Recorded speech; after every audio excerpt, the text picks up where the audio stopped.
there, ATS EVS 533 students. Dr. John Schrage here, and we're moving now into Module 4 of the course. Module 4, of course, kind of has two separate ideas in it. One is about this idea of climate phenomena, the regional, local, shorter-term things that we can start expecting due to anthropogenic climate change. And then it's kind of fun and kind of an interesting review of how the course worked to spend some time on, like, solutions, geoengineering, mitigation plans, and so on, because they kind of tie back to all the physics of what we could have been doing and we should have been doing. So we're going to start off, though, by talking today about the kinds of climate phenomena that we have to be able to deal with. Which is kind of weird. I mean, we already live in a world where we are dealing with extremes of climate, just, you know, setting aside anthropogenic climate change, we already live in a world that's got 7-point-some billion people on it, and it's already has its resources stretched. We already take significant ingenuity to feed the world. I mean, we need things like complicated irrigation plans and fertilization plans and so on just to feed the world. We already overexploit a lot of the natural resources of the earth. We overfish, and we you know, we harvest too much wood, and we already are over what we can do with the world that we have it, especially during extreme conditions. The periodic disasters that are just part of life, but they're a part of the range of experiences that come as part of our climate system, already exact a huge cost and already require very expensive mitigation and expensive planning and expensive recovery and so on, and none of that stuff's going to get easier. If we're going to make it, if our society in something even vaguely recognizable form is going to make it, we're going to need to understand a lot of this stuff. We're going to need to know how climate change is going to be affecting the so-called internal variability of the climate system, which we're going to be talking about today. We're going to learn about some of these regional effects of climate change so that we'll be able to adapt in terms of, like, where we grow crops and things like that. And we're going to have to be able to adapt to climate change. We're going to have to be able to know how to change, how to make it work, because we're already committed to a sizable amount of climate change, and that's only going to go up. Now, as I talk about this here, today I really want to focus on what's called the internal variability of the climate system, which is quite different than the kinds of stuff we've been doing so far in the class. This idea of internal variability can be a difficult idea to wrap your head around. In some ways, it works better to start with the opposite of it and then see how, oh, then internal variability is the other stuff. Well, strangely, the opposite of internal variability is what's called forced variability. I know it should seem like it was external variability, but for semantic reasons, it's actually forced variability. Now, this term forced variability is very comfortable to me because I come from a background in meteorology and the atmospheric sciences, and we use this term forced variability or forced processes a lot. But I recognize that your background is different, so let me see if I can kind of show you how we use that word. A process is described as being forced when external forces are at work to make the process happen. Okay, so for example, if I talked about, like, clouds, okay, you're all survivors of ATSEVS533, the Introduction to the Atmospheric Sciences. You know that all clouds are due to rising motions in the atmosphere, okay? And the right word here for, like, rising and sinking motions in the atmosphere is convection. You probably remember that word from intro as well. So, like, convection is about rising and sinking motions in the atmosphere. The rising ones produce clouds. Well, when an atmospheric scientist or a meteorologist uses the word forced convection, what that means is that we are making an external process is what is making the air rise. Like in this case here, see how these clouds are forming on the mountaintops here? It's because the wind is flowing up the mountain. If the mountain weren't there, the air would not be rising. It's only rising because there's an obstacle in the way. The only way the air can get there across these mountains is being forced over these mountains.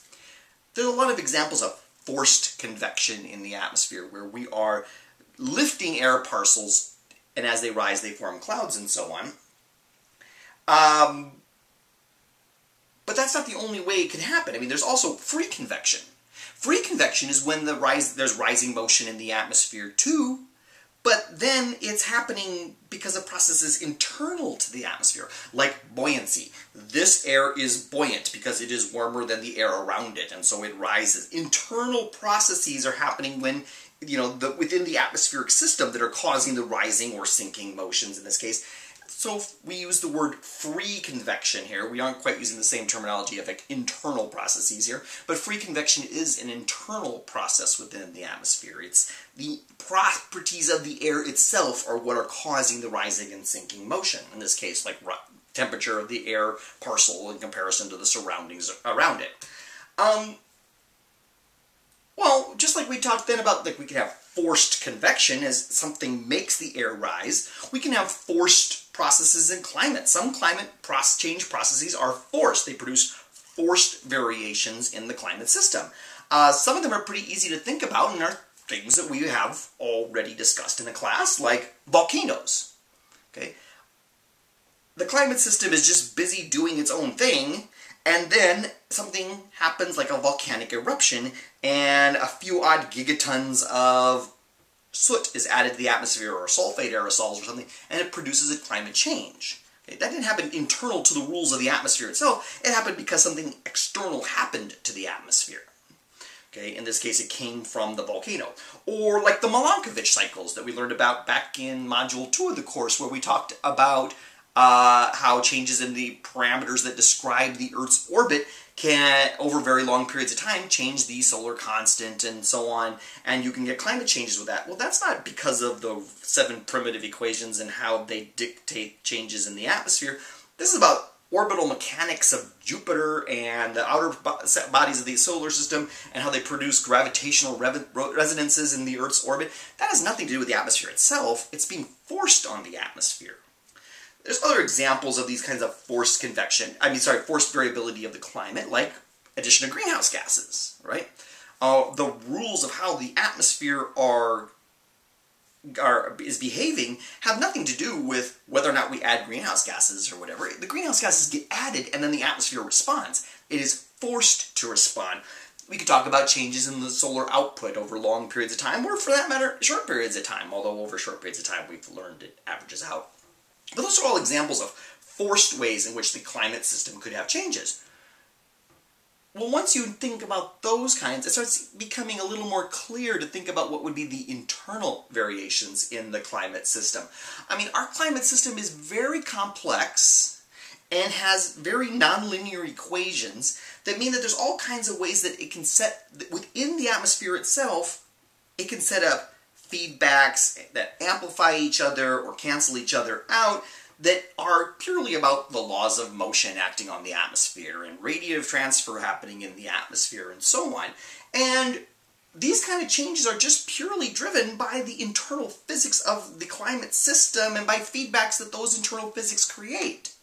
They're not just like the free convection in the atmosphere, where the air parcel, being warmer than the air around it, set up just purely by the laws of physics, set up a rising plume of air in the atmosphere.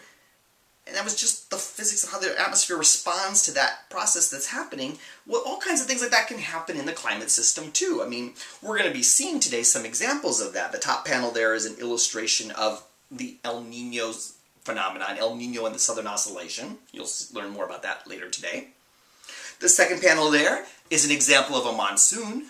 Monsoons are purely a change. They produce changes in the climate, right? Well, at least on the scale of like a year, right? There's a dry season and a wet season. And they're not caused by something external. Like, I mean, it isn't like somehow volcanoes cause the monsoons every summer. They're caused by something internal. Something about the climate system, and we'll learn more about that, drives these monsoons. They're a natural internal variability. To add more slides there, the top left one, this is about the patterns of troughs and ridges in the atmosphere as weather patterns move through and so on. Those kind of patterns are purely created, the day-to-day weather patterns that you experience of troughs and ridges in the jet stream and cyclones and anticyclones at the surface. That's all about internal variability of the climate system. The laws of physics acting on the ball of gas that is rotating on the surface of the Earth produces those systems. It's not about a volcano created that cyclone, or global warming created that cyclone. It's just part of the natural way in which fluids behave.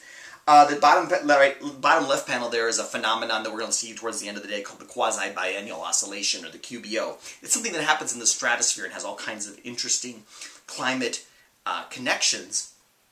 And it's not driven by global warming, it's not driven by volcanoes or changes in the Earth's orbit. It's a natural behavior of Kelvin waves in the stratosphere. It's about the fluid mechanics of how the stratosphere works. These are all internal sources of variability to the climate system, and we often use a bad choice of a word to describe these things. We're going to often hear people talk about these as being natural sources of climate variability, and, well, that's not the end of the world, but it gives us the impression that these other ones, the forced climate variabilities, are somehow unnatural. Well, I mean, well, yes and no. I mean, you know, in fairness, some of these are unnatural, like the enhanced greenhouse effect that I have highlighted there. I mean, clearly that is unnatural or anthropogenic or something like that, but I'm not sure that this natural versus unnatural is somehow a useful terminology.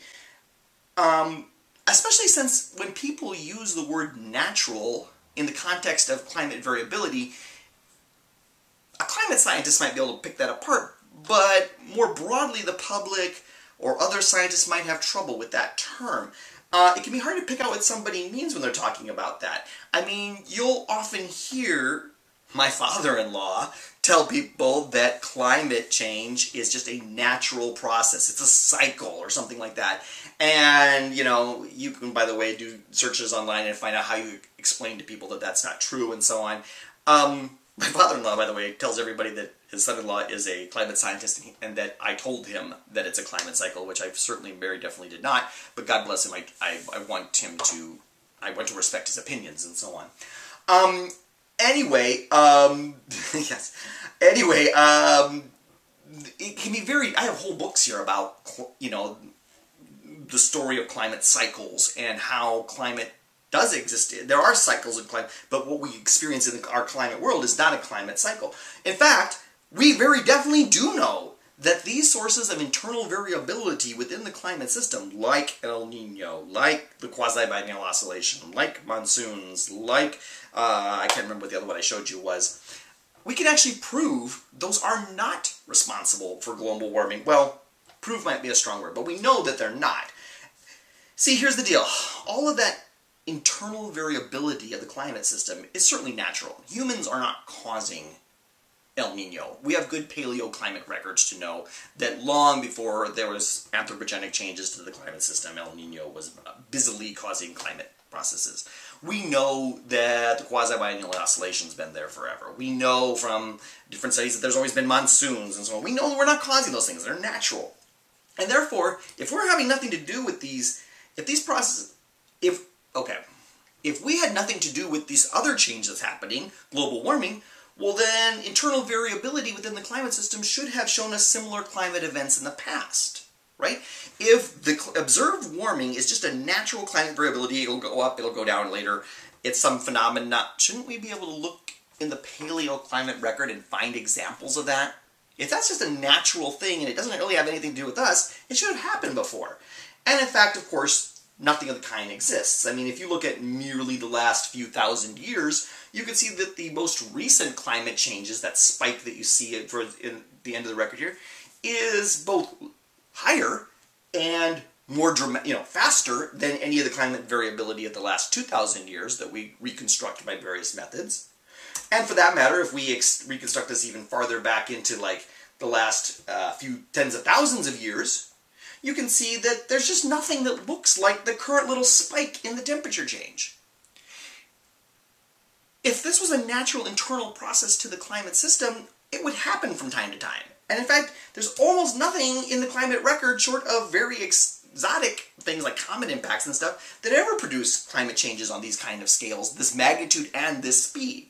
So, you know, when we look past across like the last 10,000 years of climate, during that time all kinds of internal sources of variability happened, like El Nino, like quasi-biennial oscillation, like the Baden-Julian oscillation, like monsoons, and yet nothing looks like that most recent period. We never see spikes like that. So something is very different, and it does not look like the current global warming could possibly be an internal source of variability. There's also a case that can be made, a further way to debunk this idea that current climate change is due to internal variability in the climate system, natural processes, is that no one's ever found a physical mechanism by which these sources of internal variability could result in a consistent temperature change worldwide. The El Nino and the Southern Oscillation. El Nino does result in increases in the global temperature for on the order of a year or two, but then they also result in decreases in global temperature for the following year or two. There's little to no net change due to El Nino. It kind of averages out over the period of the full cycle of the variability, as we'll be seeing. The textbook that I got this stuff from was clear about the fact that, strictly speaking, this is not proof. Strictly speaking, from a philosophy of science point of view, we can't actually rule out the possibility that this observed climate change that's happening now in our lifetimes is due to some kind of natural climate, internal variability of the climate system. But if it is something that is natural, it's very weird, because if such a form of variability exists, we've never found any record of it in the past. Okay? Paleoclimate is a pretty robust science that has all kinds of mechanisms to study the climate system on lots of different time scales, with lots of different tools, as we learned back in Module 1. How come we would never have seen anything like this? It's a very strange philosophical point here, that while strictly speaking this is not proof that the current climate change is not internal to the climate system, if this is some kind of natural variability, it's damn strange. We don't know how this could possibly be happening. Okay, that being said, well, first up, in a class like physical climatology, we can't just sort of hand-wave away all these internal climate variability. I mean, even if they do sort of average out to no net change, they clearly do produce changes on the scales of seasons or years or whatever. All these internal sources of variability are certainly important to our understanding of the climate system. And it's quite probable that these external forced climate changes, like changes in the Earth's orbit, or volcanic eruptions, or addition of greenhouse gases, or changes in solar output, these external forced changes to the climate system can, and in fact are known to, produce changes in the internal variations of the climate system. We can, for example, highlight here that, let's see here, like for example, maybe increases in greenhouse gas concentration make changes to the way the monsoon works, or the way El Nino and the Southern Oscillation work. Maybe aerosols from volcanoes influence the quasi-biennial oscillation. There might be ways in which these are making these internal variations more important or less important, or change the parts of the world that they affect. We gotta pick all that stuff apart, but it's clear that there must be possibilities of ways in which forced climate changes result in changes in the internal variability of the climate system. And that would be a big deal, because these internal climate changes and these internal variations in the climate system are a big part of what makes the year-to-year climate variability. Why one winter is very cold and wet and another is warmer and drier, or why one 5-year period has a prolonged drought and then another 5-year period has above normal soil moistures, and so on. These are the kinds of climate variations that have very high impacts on human society. And so these internal variations, like El Nino, like monsoons, like quasi-biennial oscillation, like changes in weather patterns, are so fundamental to society that we kind of have to understand them and how they're being affected by the forced climate changes, in particular the addition of greenhouse gases, although as we'll see, aerosols are part of the story too, and so on. Wow. Before we close out this part of the lecture, though, I do want to point out, it seems like it could be the other way too. Could it be that internal variability in the climate system, like El Nino or like monsoons and so on, that red arrow, do those processes affect the external climate change, the forced climate changes? And, well, it doesn't take too much thinking through to realize, no, they can't do that. The monsoon doesn't cause volcanoes. The monsoon doesn't cause us to burn more fossil fuels. The El Nino doesn't change the output of the sun or orbital parameters of the Earth. Well, actually, El Nino kind of does, but that's a story. Take my tropical class if you want to know about that interesting little detail. But by and large, no, the other way doesn't work. By and large, the internal variability can't affect the forced variability of the climate system. Ah, neat. Okay, before we start picking apart these internal sources of variability and these internal climate phenomena, let's do 3 quick questions. Question 1.